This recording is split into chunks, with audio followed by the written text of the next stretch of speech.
உண்மையிலே 279 பேர் கொல்லப்பட்டனர். அதில் 45 பேர் வெளிநாட்டு பிரஜைகளாக இருந்தனர். அந்த விசாரணைகளில் முன்னேற்றம் இருந்தது என்கின்ற உண்மை இருந்த பொழுதும் அதன் 3ஆம் கட்டத்திற்கு அல்லது அதன் இறுதி கட்டத்திற்கு செல்வதற்கான தடங்கள் அங்கே இருக்கின்றது என்பதை சகலரும் இப்பொழுது அறிந்தவர்களாக மாறியிருக்கின்றார்கள்.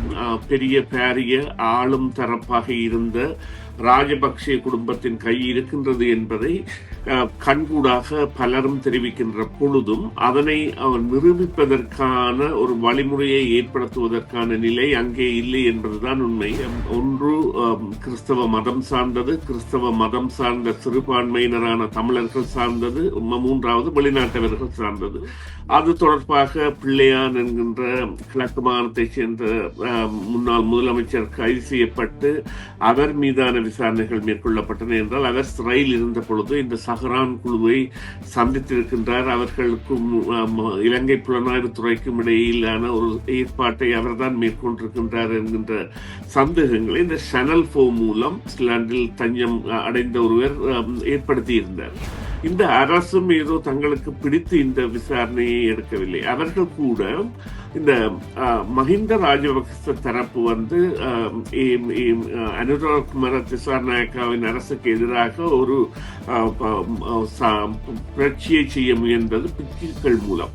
பிக்குகளுக்கு கொடுக்கப்பட்ட வசதிகள் என்பன இல்லாது செய்யப்பட்டு விட்டன. எனவே பிக்குகள் ஆர்ப்பாட்டம் செய்கின்றனர் என சுமார் 8000 பிக்குகள் கொழும்பில் ஆர்ப்பாட்டம் செய்தார்கள். ஆனால் அதன் பின்னணி முழுமையாக அவர்கள் மஹிந்த ராஜபக்சவுக்கு ஆதரவான பிக்குகள். ஆட்சியில் இருந்த குடும்ப ஆட்சியில் இருந்த ஒரு குடும்பத்தின் பங்கு இந்த விவகாரத்தில் இருக்கின்றது. இது வேண்டுமென்றே ஒரு அரசியல் தலைமையை மீண்டும் கைப்பற்றுவதற்காக அவர்களால் மேற்கொள்ளப்பட்டது என்று நிரூபிக்கப்பட்டால் நிச்சயமாக அவர்களுக்குரிய தண்டனை என்பது சாதாரண தண்டனையாக இருக்க முடியாது. நாங்கள் ஏற்கனவே குறிப்பிட்டது போல 279 பேர் கொல்லப்பட்டது மாத்திரமல்ல, 500க்கும் மேற்பட்டோர் காயமடைந்தார்கள். அவர்களில் பலர் இன்னும் பாதிக்கப்பட்ட நிலையில் தான் இருக்கின்றார்கள். இது அரசியல் மாற்றத்தை கொண்டு வருவதற்காகவும் அல்லது அரசியல் பதட்ட நிலையை கொண்டு வந்து தங்கள் ஆட்சியை தக்க வைப்பதற்காகவும் மேற்கொள்ளப்பட்டதாக கருதப்பட்டால் அவர்களுடைய தண்டனை என்பது சாதாரணமான தண்டனையாக இருக்க முடியாது. ஆயுள் தண்டனை தான் அதிகபட்ச தண்டனையாக கொடுக்கப்பட முடியும்.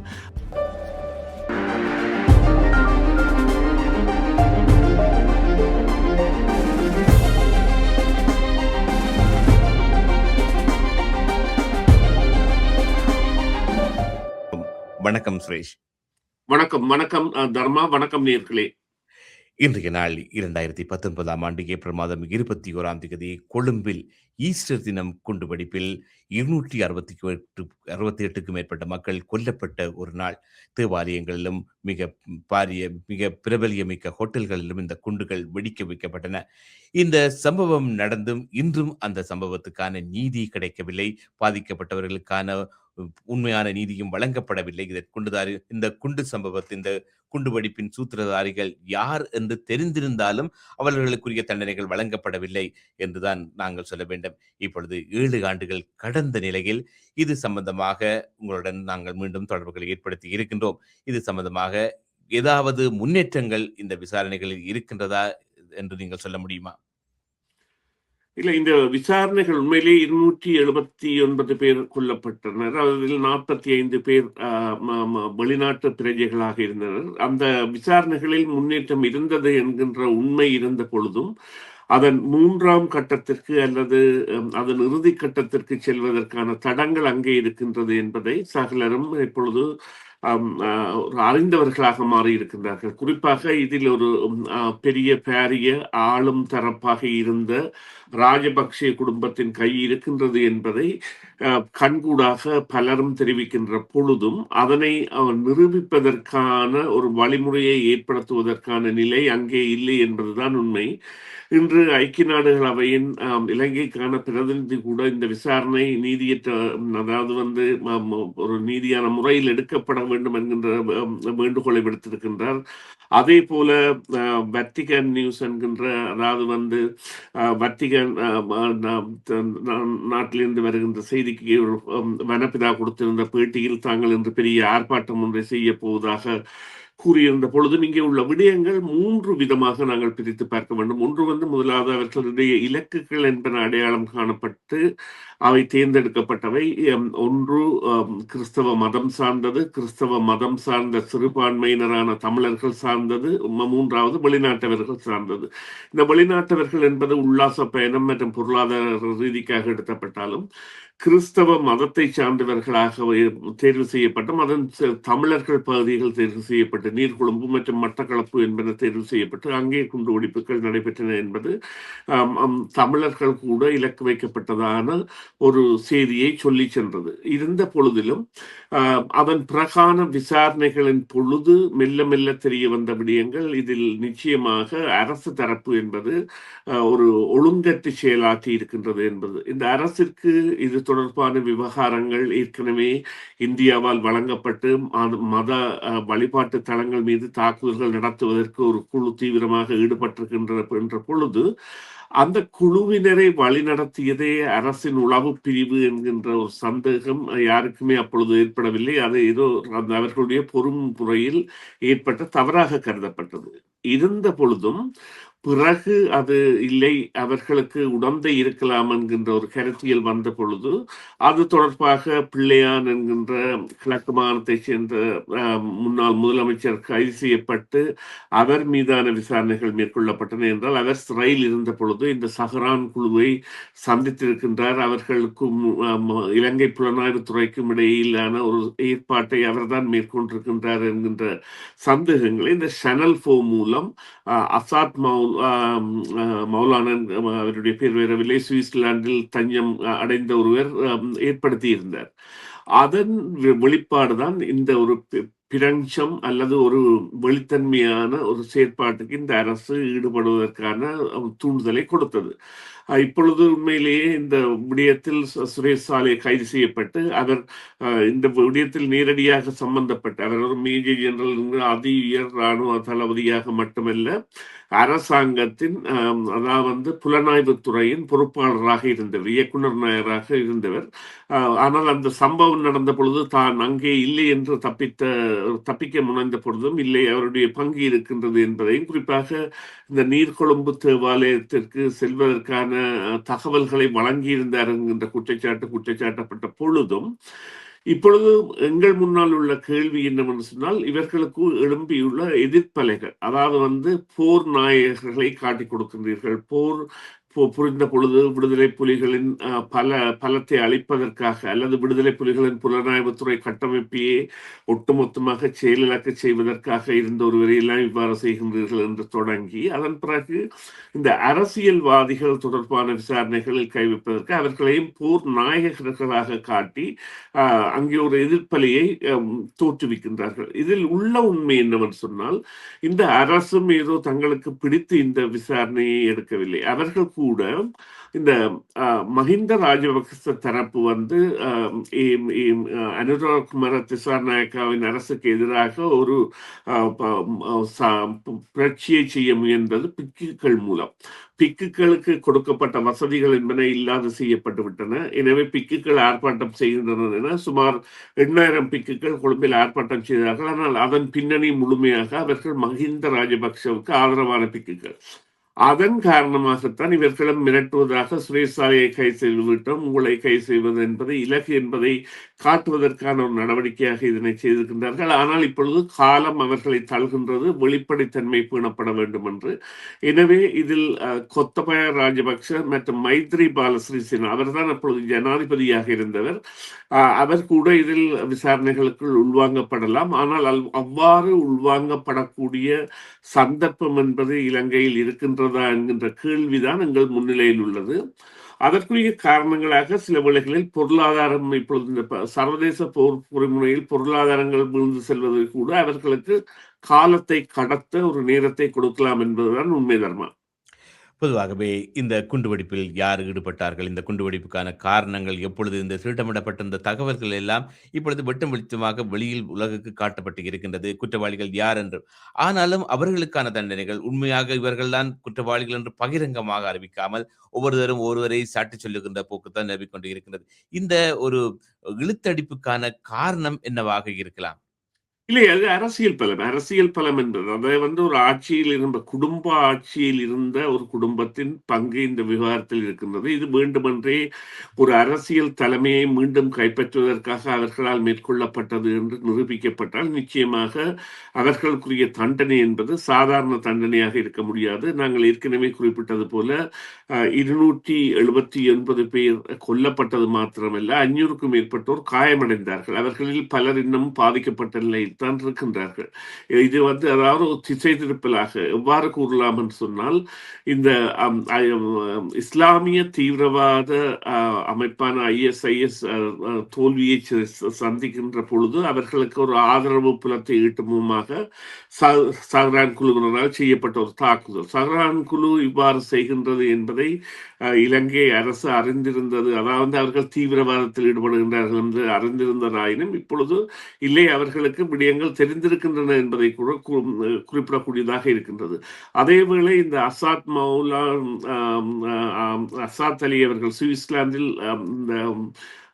இந்த தஞ்சமடைந்து சேனல் 4க்கு பேட்டி கொடுத்தவர் தன்னை சம்பவ தினத்தன்று சுரேஷ் சாலை, அதாவது மேஜர் ஜெனரல் சுரேஷ் சாலை அழைத்து ஒரு நபரை கொண்டு ஒரு கொட்டலில் இறக்க சொல்லியதாக கூறியதாகவும், தான் அங்கே இல்லை மட்டக்களப்பில் இருப்பதாக சொன்னதாகவும் 2023ஆம் ஆண்டு தெரிவித்திருந்தார்.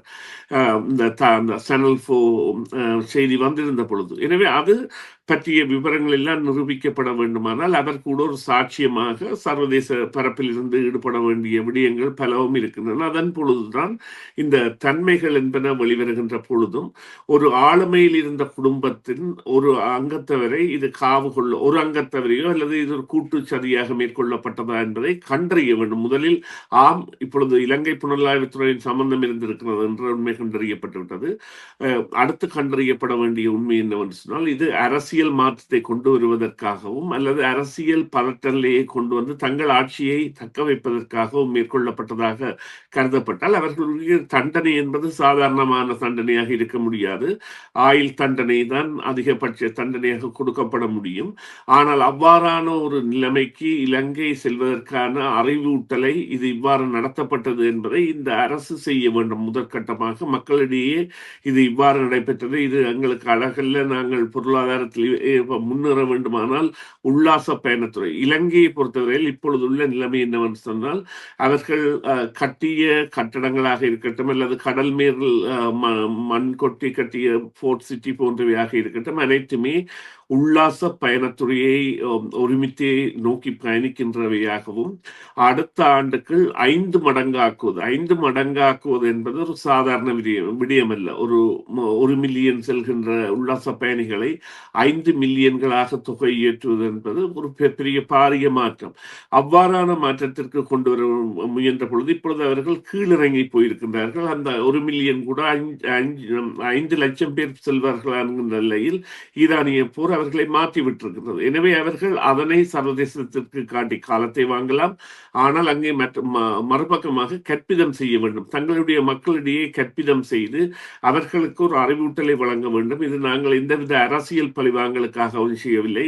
இந்த நிலையிலிருந்து நாங்கள் காப்பாற்றப்படுவதற்கான தேவை இருக்கின்றது. ஏனென்று சொன்னால் அங்கே உள்ள கிறிஸ்தவ தலைவர்கள், அது இவர் கர்தினால் மால்கம் ரஞ்சித்தாக இருக்கட்டும் அல்லது கொழும்பு பேராயராக இருக்கட்டும் அல்லது மட்டக்களப்பு பேராயராக இருக்கட்டும், அனைவருமே கேட்கின்ற விடயம் என்னவென்று சொன்னால், இதன் பின்புலத்தில் அரசியல் இருக்கின்றது, இதனை வெளிக்கொண்டு வாருங்கள் என்று.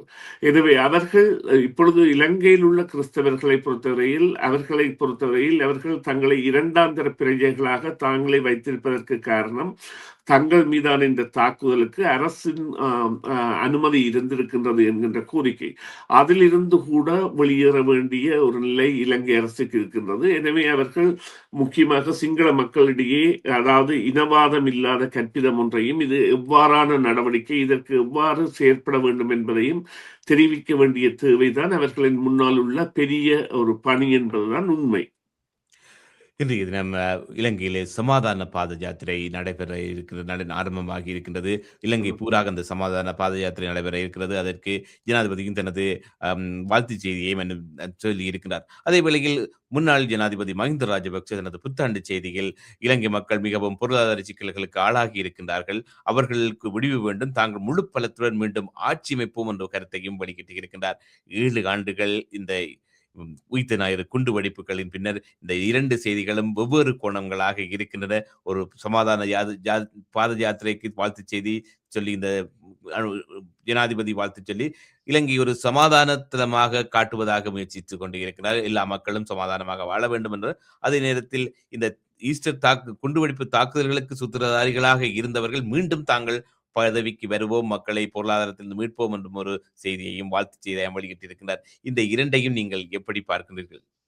இல்லை, நீங்கள் குறிப்பிட்டது போன்ற இந்த பாத யாத்திரை அல்லது இந்த பேரணி என்பது சகல பகுதிகளிலும் இடம்பெறுவதற்கான நடவடிக்கைகள் இடம்பெற்றதாக தேவாலய தரப்புகள் தான் இவற்றை முன்னின்று நடத்துகின்றன. குறிப்பாக கொழும்பில் கூட கொழும்பின் அந்த ஆர்ச்சி பிஷப் எனப்படுகின்ற பேராயர் ஆண்ட்ரே ஜோசபஸ் இதனை நடத்தி கொண்டிருக்கின்றார். அதே போன்று பல இடங்களிலும் நடக்கின்றன. அவர்கள் இங்கே சொல்ல வருகின்ற செய்தி என்னவென்றால், நீங்கள் உண்மையை தேடி என்னும் போகவில்லை என்பது. அதாவது உண்மையை நாடி போகாது. அந்த உண்மை யாருன்னு சொன்னால் மஹிந்த ராஜபக்ச, கோத்தபாஜி